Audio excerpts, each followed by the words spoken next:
철강TV 서정원입니다. 오늘은 최근 철강시장에 큰 변화로 나타나고 있는 냉년 판재료 가격 급등의 원인에 대해서 당사 전문위원으로 계시는 배흥균 대표님과 같이 이야기 나눠보도록 하겠습니다. 안녕하세요. 최근에 그 철강제 가격 전반이 그런데 특히 냉년 판재료 가격의 급등이 대단한 것 같아요. 예. 왜 이렇게 오르는 거죠? 예. 예, 여러 가지 이거 있겠습니다만 크게는 세 가지 정도로 분석해 볼 수 있지 않을까 이렇게 생각이 되는데, 그 중에 첫 번째는 작년에 코로나가 심화되면서 2, 4분기에 굉장히 그 철강도 나빴습니다. 그래서 그런 현상이 계속되지 않나 이렇게 우려가 많았습니다만은, 자동차 산업하고 국내 가전 산업이 3, 4분기 이후에 갑자기 V자 반등으로 해서 급격하게 회복하게 됐죠. 그렇게 회복하게 되면서 생산은 일부 줄이는 계획을 수립을 한 것이 맞닥뜨려지면서 갑자기 수요 대비 생산이 부족한 그런 현상이 나타난 것. 특히 가전 쪽이 아주 회복 속도가 빨랐던 걸로 보여집니다. 그 다음에 두 번째로는 국내 몇몇 업체들이 칼라 강판 생산 능력을 늘렸습니다. 확충을 했죠. 그러다 보니까 그 칼라 강판용으로 자가 소비가 많이 늘게 됐고, 이렇게 되면은 그 시중에 나오는 유통형 그 냉연 도금료가 줄어드는 그런 현상이 두 번째 원인 아닌가 이렇게 보고 있습니다. 이 첫 번째 요인과 두 번째 요인에 대해서는 조금 있으면 저희 스테인스틸의 도금 칼라 강판 세미나가 냉년 세미나가 있게 되는데, 거기서 심도 있게 분석을 해서 여러분들께 말씀드릴 것 같습니다. 앞에 두 가지 말고 이제 세 번째 요인으로 저희가 들 수 있는 것은 중국의 그 냉연 판재료 가격이 급등했습니다. 따라서 가격이 급히 올랐기 때문에 국내에 수입되는 양도 줄었죠. 이 세 가지가 겹치면서 지금은 국내 냉연 판재료 시장은 주문을 넣어도 100% 주문을 넣어도 7, 80%밖에 공급이 안 되는 품귀 현상, 거기에 높은 가격이 유지되고 있는 그런 상황입니다. 그런데 이제 앞에 말씀드렸다시피 그 첫 번째와 두 번째 요인은 세미나에서 이제 세부적으로 말씀드리게 될 것이고, 세 번째 중국의 요인이 이것이 일시적인 현상이냐, 그리고 일시적인 현상이고 좀 지나면 그럼 낮아지고 수입량이 늘어날 것이냐, 아니면 이게 구조적인 변화냐, 이런 거와 관련돼서 구조적인 변화에 가깝지 않느냐 하는 의견들이 있습니다. 그래서 오늘은 그 세 번째 중국의 판재료 가격 급등과 그에 따른 수입의 양의 감소가 구조적인지 하는 데를 좀 살펴보려고 의견을 좀 드리고자 나왔습니다. 이게 최근에 그 냉연 판재료 가격이 올라가는 데는 세 가지 요인이 있는데, 특히 우리 배 대표님께서는 세 번째 중국의 구조적인 변화에 대해서 관심이 많으신 것 같습니다. 세 번째 구조적 변화는 도대체 관심이 많은 어떤 거죠? 처음에 중국의 가격이 오를 때 중국의 판재료 가격이 오르는 것은 호주로부터 수입되는 그 코크스형 석탄을 수입을 금지해 버렸어요. 그러면서 대체재가 가격이 오르면서 원가가 올랐기 때문에 가격 상승이 불가피하다. 즉 코스트 푸시형 가격 인상이다. 그래서 수요가 뒤따라주지 않으면 곧 떨어질 것이다. 이런 전망이 우세했습니다. 그렇지만 그것이 상당 기간 지속되고 있고요. 그리고 잘 꺾이지 않으려고 하는 거죠. 그래서 이게 뭐지? 하고 좀 더 심층적으로 들여다보게 된 데서 이게 좀 구조적인 측면도 있지 않나 하는 생각을 저도 하게 됐는데, 그 중에 첫 번째는 중국 철강업체의 대형화가 가져온 영향입니다. 중국 정부는 중국 철강업체의 대형화를 국가 정책으로 삼고서 지속적으로 추진하고 있는데요. 작년 같은 경우에 중국의 보산강철과 무안강철이 합쳐진 보무강철의 경우 조강 생산량 1억 1,500만 톤을 달성했고, 상위 10개서가 4억 2천만 톤 정도를 달성하면서 중국 전체 10억 톤의 한 39%, 약 40% 가까운 비중을 차지하게 되죠. 그게 어떻단 말이냐 이렇게 반문하실 수 있습니다만은 이렇게 10대 철강사가 40%의 생산 능력을 장악하게 되는 것은 다른 측면에서는 시장에서 시장 가격을 주도하는 시장 주도력이 강화된다. 이런 측면으로 보면 이제 중국의 철강업체 대형화가 단순히 철강업체를 대형화하는 거에 그치지 않고 중국의 시장 가격을 주도하는 힘을 갖춰 나가는구나. 이렇게 볼 수 있는 것이고, 그렇게 본다면 그 대형 철강업체 입장에서는 중국 정부의 수익성을 강화하는 정책과 맞물려서 나는 원가 이상 가격을 고수해야 되겠다. 이런 정책을 꾸준히 추진할 가능성이 높다는 것이죠. 그런데 과거에는 원가 이상 받고 싶어도 군소 메이커들이 자기가 빨리 팔려고 가격을 낮추면 중국 내 가격도 흔들렸어요.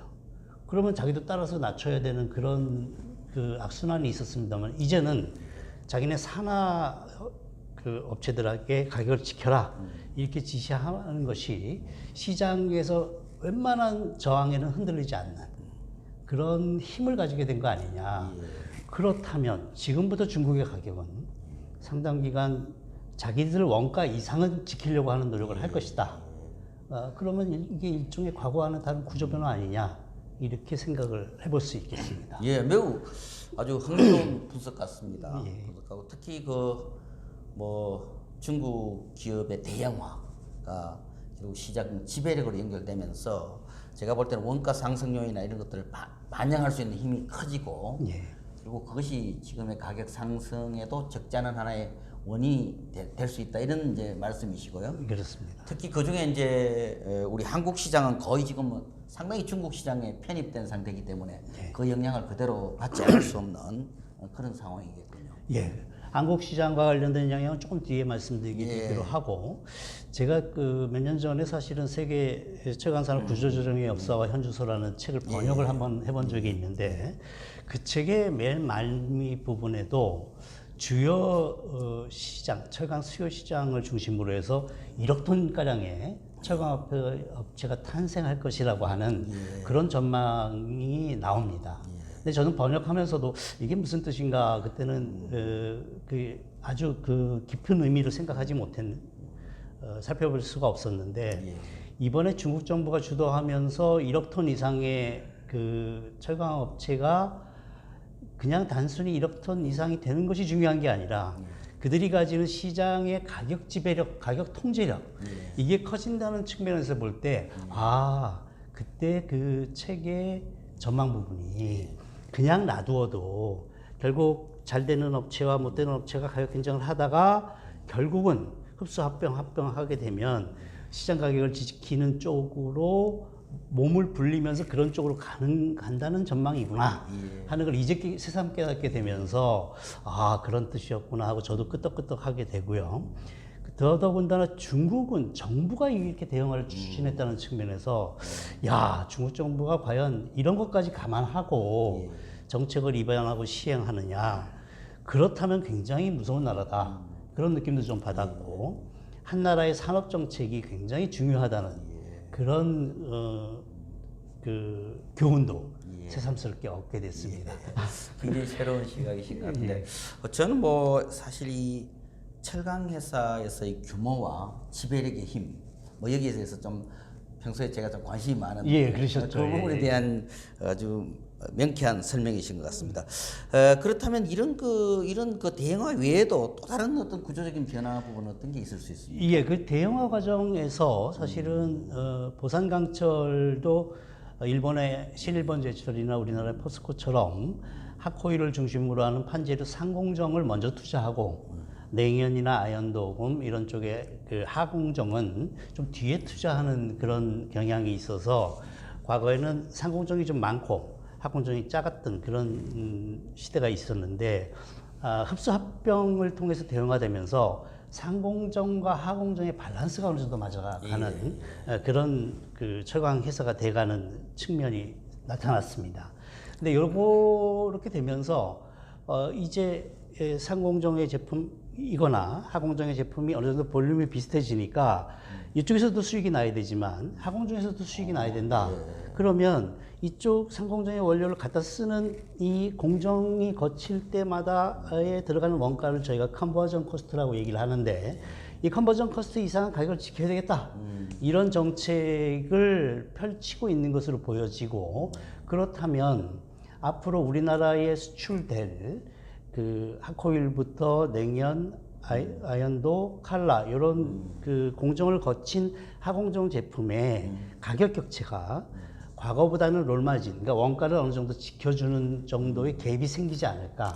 요것도 지금은 나타나고 있는 그 조짐만 보이고 있는데 얼마나 지속될 수 있는지 좀 지켜볼 관전 포인트라고 그렇게 보겠습니다. 중국 철강 시장의 어떤 구조적인 변화, 대형화가 가져오는 하나의 효과이기도 하겠네요. 그렇습니다. 그러니까 결국은 중국 내에서 어떤 그 하공정으로 갈수록 롤 마진이 지켜지기 어려운데 대형화되면서 이제 지켜질 수 있는 가능성이. 예, 그게 시장 지배력과 합해지면서 지켜질 가능성이 높은 거 아니냐 이렇게 보는 거죠. 예, 중국 시장에 뭐 굉장히 가깝게 저희들이 중국 가격에 지금 거의 의존해서 살아간다고 해도 과언이 아닐 텐데, 이런 상황에서 이런 중국의 변화가 한국에 미치는 영향도 적지 않을 것 같습니다. 예, 저희는 사실 중국은 근본적으로 공급과잉이고 그렇기 때문에 중국에서 수출되는 철강 가격은 낮을 것이다.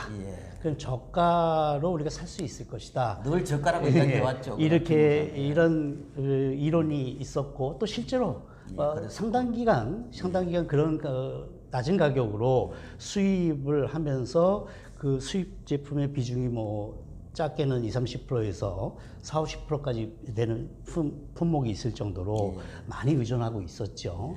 그런데 앞서 말씀드린 그런 구조적 변화가 이제 시연이 된다면 중국에서 나오는 수출 가격도 이제는 중국 내수 가격이 지켜지는 것과 비슷하게 낮은 수준의 덤핑 이런 가격이 아니고 자기 원가는 지키려고 하는 그런 가격으로 오파가 될 가능성이 높다.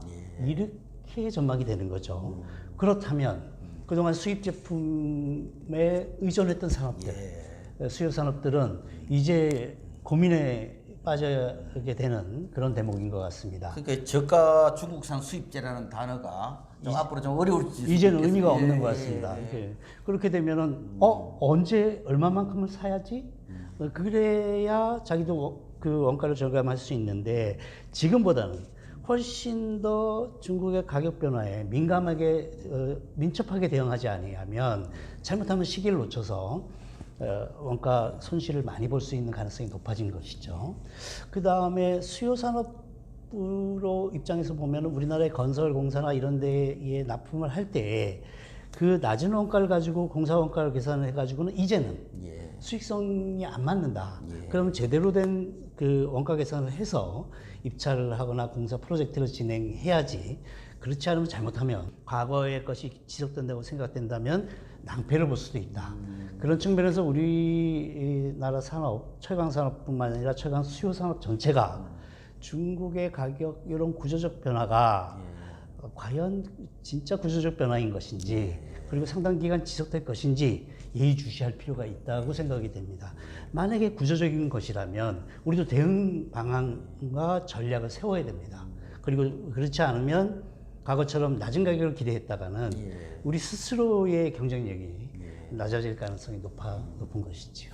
중국 철강사들이 대형화되면서 보면 이 하공정으로 가는 쪽에서 이 롤마진의 확보가 다소 용이해지면서 국내 냉연 단합밀들도 이렇게 영향을 받는 것 같습니다. 예, 냉연 단합밀들은 사실은 몇 년 전만 해도 냉연 단합이 공급과잉이고 따라서 좀 그 일부 M&A도 하면서 생산 능력을 효율화해야 되는 거 아니냐, 그런 그 얘기도 있었고, 실제 그런 움직임도 좀 있었다가, 예를 들면 포스코가 동부를 인수하는 의향을 냈다가 실현이 안 됐다든지 그런 일이 있었습니다만은, 이번 과정을 거치면서 작년 연말에 중국 핫코일 가격이 한 주 만에 100% 오르던 시기만 해도 에이, 지나가겠지 이랬던 거가 지금 3월 현재도 계속되고 있고, 그리고 그 원인이 구조적이라면 예. 그리고 상하 공정 밸런스에 의해서 컨버전 코스트가 어느 정도 지켜지는 것이라면 국내 냉연 단합밀의 수익성도 과거와는 달리 과거에는 하코일은 오르고 냉연 도금류 가격은 안 오르면서 특히 아예 안 오르는데 중국의 저가 가격이 유입되는 것도 한 영향을 미쳤기 때문에 이 요인이 빠지면 어느 정도 그 수익성을 원가만큼은 수익성을 지킬 수 있는 거 아니냐? 그러면 지금보다는 조금 개선되지 않겠나 그런 전망도 조심스럽게 해봅니다. 예, 굉장히 아주 흥미로운 분석 같습니다. 특히 뭐 단순히 중국 가격이 오르니까 우리 가격이 오른다 이런 접근이 아니라 중국의 어떤 시장 구조의 변화, 대형화 네. 이것이 가져오는 여러 효과 이것이 우리 한국 시장까지도 한국의 특히 냉연 단합밀뿐만 아니라 냉연 시장 전반에 미치는 영향까지 분석해 주셨는데 저희들이 굉장히 주목해야 될 만한 그런 시각이 아닌가 생각합니다. 배 대표님 감사합니다. 감사합니다.